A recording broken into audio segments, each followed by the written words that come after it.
The जज from hello की new episode start होती है और यहाँ पे दिखाते हैं दाउन को ख्याल आता है जब वो छोटा था तो उसे उसके बचपन का ख्याल आता है कि जब वो एक दिन घर वापस गया तो किसी ने उसकी मॉम डैड को मार दिया था। फिर वो आंखें खोलकर देखता है तो सामने ही गैंग खड़ी होती है जो कि खुश हो रही होती है उसे मारने के बाद। लेकिन इतनी देर में हेल का पोर्टल खुलने की बजाय वहाँ पे पायल आ जाता है जो कि उससे कहता है कि बेटीना तुमने फिर से एक दफ़ा गलती कर दी है। तुमने गलत इंसान को मारा है, ये गुनहगार नहीं है और इसकी वजह से अब तुम्हें फिर से सज़ा मिलेगी। ये तो दोबारा से ज़िंदा हो जाएगा और अपनी ज़िंदगी जिएगा। तुम्हें अब 1 साल के अंदर 10 नहीं बल्कि 20 ऐसे लोगों को मारना होगा जिन्होंने कत्ल किया लेकिन फिर उसके बाद उन्हें सज़ा नहीं हुई। और अगर तुमने ऐसा नहीं किया तो मैं तुम्हें जान से मार दूंगा। ये कहकर वो वहाँ से चला जाता है और इतनी देर में दाऊन दोबारा से ज़िंदा हो जाता है लेकिन उसे सब याद होता है। वो जैसे ही उठता है तो वो अपने पेट पर वो निशान देखता है लेकिन वो गायब हो जाता है। फिर वो गैंग को हथकड़ी लगाकर पुलिस स्टेशन ले आता है और आकर कहता है कि इसने मुझ पर चाकू से हमला किया। वहाँ पर उसके कोलीग्स जो ऑन ड्यूटी होते हैं वो उसे जब देखते हैं तो वो उसे पूछते हैं कहाँ है चाकू का निशान, ज़रा हमें दिखाओ। तो वो दिखाता है लेकिन वहाँ पर कोई निशान नहीं होता। वो सब समझ रहे होते हैं कि शायद दाऊन ने बहुत ज़्यादा पी ली है, इस वजह से वो कुछ भी बोल रहा है। इतनी देर में वहाँ पे वो ऑफिसर गैंग से माफ़ी मांगती है और उसे वहाँ से जाने के लिए कह देती है। जस्टिटिया बहुत ज़्यादा अपसेट होती है। वो अपने असिस्टेंट के पास जाती है और उसे जाकर बताती है कि दाऊन तो वो इंसान है ही नहीं और मैंने गलती की और अब मुझे 20 लोगों को मारना पड़ेगा। फिर वहाँ पर एक वेट्रेस आती है जो कि गैंग बेटीना को पहचान लेती है और वहाँ पर वो उसे चाकू दिखाकर उसे साइड पर चलने के लिए कहती है। वो वेट्रेस भी दरअसल हेल से आई होती है क्योंकि गैंग की सोल उससे भाग जाती है और जिसकी वजह से वो दुनिया में आती है उसे ढूंढने के लिए। लेकिन उसका असिस्टेंट उसे बताता है कि वो जस्टिटिया है, वो भी हेल से आई है और वो भी एक डेमन है। इसके बाद वो तीनों वहाँ से आ जाते हैं। वो बाइल को बुरा भला कहती है क्योंकि उसकी वजह से वो भी इस दुनिया में आ गई है। वो वेट्रेस जस्टिटिया से कहती है कि हम अपना मिशन ज़रूर कंप्लीट करेंगे और मैं तुम्हारी भी मदद करूँगी तुम्हारा मिशन पूरा करने में ताकि हम लोग वापस जा सकें। फिर असेंबली मैन को दिखाते हैं जो कि अपने बेटे के ऑफिस में आता है और आकर उससे पूछता है कि क्या वो गैंग से मिला है अब तक या नहीं, जिसके बाद वो कहता है वो भी नहीं मिला लेकिन वो जल्दी उससे मिलेगा। दाउन के कोलीग्स आपस में बात कर रहे होते हैं और वो कहते हैं कि ठीक है वो नशे में था, उसकी बात पर एतबार नहीं किया जा सकता, लेकिन गैंग भी हमें कुछ ठीक नहीं लगती। वो बाकी लोगों से काफ़ी मुख्तलिफ है। दाउन हॉस्पिटल जाता है और जाकर अपना चेकअप करवाता है और कहता है कि मैं 10 मिनट के लिए मर गया था और उसके बाद मैं दोबारा से ज़िंदा हुआ, तो क्या मेरे ब्रेन में कुछ चेंजेस आए हैं। जिसके बाद डॉक्टर उसे कहती है कि ऐसा अमूमन हो जाता है स्ट्रेस में। कभी कभी हम टेम्प्रेरी तौर पर डिल्यूशनल डिसऑर्डर का शिकार हो जाते हैं और तुम्हारा ब्रेन बिल्कुल ठीक है। दाउन जैसे ही हॉस्पिटल से निकलता है तो वहाँ पे आगे गैंग खड़ी होती है और उससे कहती है कि मुझे पता था तुम डॉक्टर के पास ही गए होगे चेकअप करवाने, लेकिन अब तुम बिल्कुल ठीक हो और जो भी तुमने देखा तुम किसी को साबित ही नहीं कर सकते। उससे पूछता है कि तुम कौन हो और तुम मेरे पीछे क्यों पड़ी हो, क्यों तुम मुझे मारना चाहती हो। मुझे अच्छे से याद है कि तुमने मुझ पर चाकू से हमला किया था। जिसके बाद वो उसे दिखाती है कि क्या वो ये चाकू था। दाऊन वो चाकू देखकर हैरान हो जाता है। वो आगे पीछे देखता है लेकिन वो इतनी देर में साइड पर देखती है तो जो कैमराज होते हैं वो भी एकदम से टूट जाते हैं और वो उसके हाथ से फ़ोन भी ले लेती है जिस पर वो रिकॉर्डिंग कर रहा होता है। फिर वो उसे बताती है कि मैं एक डेमन हूँ और मैं हेल से आई हूँ और 3 महीने पहले जब गैंग का एक्सीडेंट हुआ था तो उसमें मैंने उसकी बॉडी को पोजेस किया है। दाऊन को गैंग की बातों पर यकीन तो नहीं आता लेकिन वो उससे कहता है कि मैं ज़रूर इसको ढूंढ कर रहूँगा जो तुम मुझसे छुपा रही हो। वापस जाने के बाद दाउन फ्री होकर नेट पे सर्च करता है डेमन्स के बारे में, तो फिर उसे याद आती है गैंग की बात जो वो उसे कहती है कि तुम साबित नहीं कर सकते, ना ही किसी को कुछ बता सकते हो, कोई तुम्हारा यकीन नहीं करेगा। दाउन को अपने बचपन का याद आता है जब वो उस इंसिडेंट के बाद पुलिस के पास जाता है, इन्वेस्टिगेशन कर रहे होते हैं तो वो उस बच्चे पर यकीन नहीं करते। फिर दूसरी तरफ एक फैमिली को दिखाया जाता है जो कि एक कार में होती है लेकिन फिर अचानक से उनकी गाड़ी पहाड़ी से गिर जाती है और वहाँ पे उनका एक्सीडेंट हो जाता है। गाड़ी में 3 लोग होते हैं, एक कपल होता है और साथ ही उनका बच्चा होता है। वहाँ पे वो औरत निकलती है और वहाँ पे वो उस बच्चे को बचा लेती है, उसे पानी से निकाल कर वो एक साइड पर आती है। फिर उसके बाद जाती है वो अपने हस्बैंड को बचाने के लिए, लेकिन वो देखती है वो गाड़ी लॉक हो चुकी होती है। बहुत कोशिशों के बाद वो दरवाज़ा नहीं खोल पाती। फिर वो मदद के लिए चिल्लाने लग जाती है लेकिन कोई भी वहाँ पे नहीं होता जो कि उसकी मदद कर सके और फिर उस आदमी की डेथ हो जाती है। फिर उसके हस्बैंड की मॉम को दिखाते हैं जो कि उसे मार रही होती है और उसे कहती है कि तुम मेरे बेटे की कातिल हो, तुमने मेरे बेटे का कत्ल किया है। फिर उस औरत को कोर्ट में दिखाते हैं। वहाँ पे उसकी बहू ने उसके ऊपर इल्ज़ाम लगाया होता है कि ये मेरे बेटे को किडनैप करके ले गई और ज़बरदस्ती उसे अपने पास रख रही है और ये ऐसा सिर्फ इंश्योरेंस के पैसों के लिए करी है जो कि मेरे हस्बैंड के नाम पे इंश्योरेंस थी। इतने में वो औरत कहती है कि ये लड़की कातिल है, इसने मेरे बेटे का कत्ल किया है और मैं किसी सूरत भी इसे अपना पोता नहीं दूंगी। जब जज वहाँ पे उससे पूछती है कि इसने क्यों कत्ल किया है तो वो कहती है कि इसने सिर्फ इंश्योरेंस के पैसों के लिए मेरे बेटे का कत्ल किया है और इसे मेरे पोते से भी कोई मतलब नहीं है, ये तो उसकी सौतेली माँ है, ये सिर्फ पैसों के लिए उसे लेना चाहती है।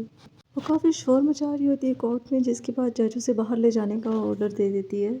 उसके बाद जब गैंग इस केस को इन्वेस्टिगेट करती है तो उसे पता चलता है कि वाकई उस लड़की के हस्बैंड के नाम पे काफ़ी ज़्यादा इंश्योरेंस थी और इस इंश्योरेंस के पैसों के लिए हो सकता है उसने कत्ल किया, और यही जानने के लिए वो इन्वेस्टिगेशन करना शुरू कर देती है।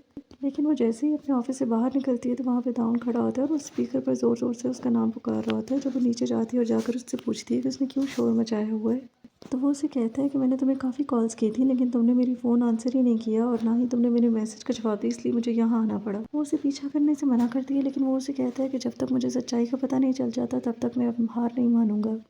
कैंग जब उस लड़की से मिलती है तो वो उसे बताती है कि मेरी सास का मेरे शौहर से कोई राब्ता नहीं था, लेकिन वो सिर्फ पैसों के लिए अब कर रही है उसके मरने के बाद। बेशक मेरा बेटा सुतेला है, मैं उसकी सगी माँ नहीं हूँ, लेकिन फिर भी मैं उससे बहुत प्यार करती हूँ, तो मुझे बस वो दे दें और पैसे बेशक मेरी सास को दे दें। इतनी देर में वहाँ पे दाऊन आ जाता है। जब वो कैंग उसे देखती है तो उसको वो कहती है कि तुम्हें मुझसे डर नहीं लगता, तुम्हें मुझसे डरना चाहिए। एक दफ़ा मैंने तुम्हें छोड़ दिया तो इसका ये मतलब नहीं मैं तुम्हें दोबारा छोड़ दूँगी। वो उसे कहता है कि तुमने मुझे एक दफ़ा पहले भी मारा था लेकिन मैं ज़िंदा हो गया, इस वजह से अब मैं जानता हूँ कि कोई रीज़न है जिसकी वजह से तुम मुझे मार नहीं सकती हो, और तुम चाहो या ना चाहो मैं तुम्हारा पीछा करता रहूँगा सच्चाई जानने के लिए, तो बेहतर है कि तुम मुझे अपने साथ ही रख लो। फिर वो उसके साथ गाड़ी में चला जाता है। वो रास्ते में भी उसे समझाने की कोशिश करती है कि वो उससे दूर रहे और उसके रास्ते में मत आए, लेकिन वो उसकी कोई बात नहीं सुनता और उसे कहता है कि वो सच्चाई जान कर रहेगा। फिर अगले दिन जब कैंग दोबारा इन्वेस्टिगेशन के लिए निकलती है तो वो देखती है कि डॉन सामने खड़ा होता है। वो उससे कहता है कि मैं तो कब से यहाँ पे तुम्हारा इंतज़ार कर रहा हूँ। वो उससे कहता है कि हर केस इन्वेस्टिगेशन के दौरान तुम लाजमी विक्टिम से मिलती हो और उनकी फैमिली से भी मिलती हो सकता है मैं तुम्हारी मदद कर सकूँ, इसलिए तुम मुझे भी अपने साथ रखो। फिर वो उसे कहती है ठीक है, तो फिर हर चीज़ का बिल तुम पे करोगे। फिर वो उसे पूछती है कि मैं तो एक डेमन हूँ और तुम्हें डर नहीं लगता मुझसे, जिसके बाद वो कहता है नहीं मुझे बिल्कुल भी तुमसे डर नहीं लगता। फिर वो उस औरत की तरफ जाते हैं। वो अपनी शॉप पर होती है। उन्हें देखकर उसे बिल्कुल भी अच्छा नहीं लगता। उसे लगता है कि शायद पुलिस उससे अरेस्ट करने के लिए आई है। कैंग उसे कहती है कि मैं सिर्फ यहाँ पे तुम्हारे पोते से मिलने आई हूँ, मैं देखना चाहती हूँ कि तुमने उसे कितना अच्छा रखा हुआ है, लिहाजा मुझे दिखाओ। वो उसे कहती है कि ठीक है, उसे चाबी दे देती है कमरे की जिसमें उसने उसे रखा होता है। कैंग और दाउन जैसे ही वहाँ पे जाते हैं चाबी लेकर उस दरवाजे के पास, तो वहाँ पे एक बेल होती है जिसे देखकर उसे अपना बचपन फिर से याद आने लगता है और वो घबरा जाता है। कैंग उसे सामने से हटाकर खुद अंदर चली जाती है। दाऊन उस औरत से पूछता है कि तुम इतना यकीन से कैसे कह सकती हो कि तुम्हारी बहू ने तुम्हारे बेटे का कत्ल किया। तो वो उसे बताती है कि उसके मरने के दूसरे ही दिन मैंने उसे किसी और लड़के के साथ देखा था, और उसको देखने के बाद मैं समझ गई थी कि उसी ने मेरे बेटे का कत्ल किया, वो भी सिर्फ पैसों के लिए।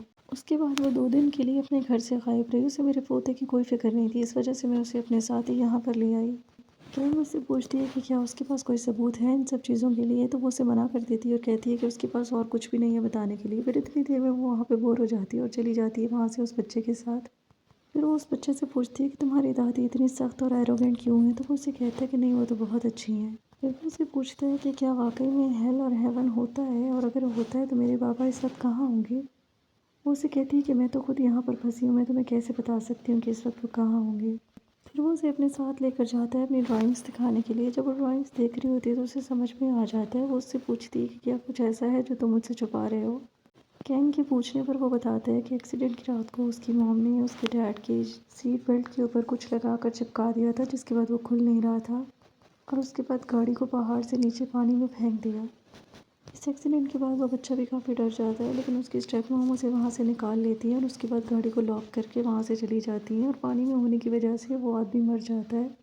वो उसे बता देता है कि उसकी मॉम ने उसके डैड को मारा है, लेकिन उनके पास इस बात का कोई सबूत नहीं होता है। जब वो बाहर निकलते हैं तो दाऊन उससे कहता है कि इस सब का कोई फ़ायदा नहीं है, क्योंकि एक बच्चे के बयान पर कोई भरोसा नहीं करता। जिसके बाद वो कहती है मैं करती हूँ भरोसा, क्योंकि मैं मानती हूँ बच्चे कभी झूठ नहीं बोलते। अगर उस छोटे बच्चे की जगह पे तुम होते और तुम मुझे ये सब बातें बताते तो मैं तुम्हारा भी यकीन ज़रूर करती थी। फिर अगले दिन कोर्ट में जब उस केस की हियरिंग होती है तो वो फैसला कर देती है और कहती है कि जैन ने ज़रूर अपने पोते को किडनैप किया और उसने क्राइम किया है, लेकिन कोर्ट उसे वार्निंग देकर छोड़ रही है। और कोर्ट ये भी देखेगी कि क्या वो बच्चा अपनी स्टेप मॉम के साथ रहना चाहता है या नहीं, और कुछ दिनों बाद हम उससे पूछेंगे और उसके बाद फैसला करेंगे। फिर उस बच्चे की स्टेप मॉम उसे वहाँ से लेकर चली जाती है, और दूसरी तरफ कैंग मिरर में फिर से मैजिक के थ्रू देख रही होती है। देखती है कि उसने बच्चे को एक बाथटब के अंदर डुबा दिया है। उसी वक्त दाऊन भी वहाँ पे पहुँच जाता है उस बच्चे को देखने के लिए। कैंग वहाँ पे पहुँचती है उस औरत के पास और उससे पूछती है कि तुम्हारा बेटा कहाँ पर है, तो वो उसे कहती है कि वो तो अंदर है और सो रहा होगा, जिसके बाद वो उसे कहती है झूठ बोलना बड़ों के लिए भी अच्छा नहीं होता। फिर वो मुस्कुराती है और अपने हाथ में फिर से वही नाइफ निकाल लेती है और इसके साथ ही ये एपिसोड एंड हो जाती है।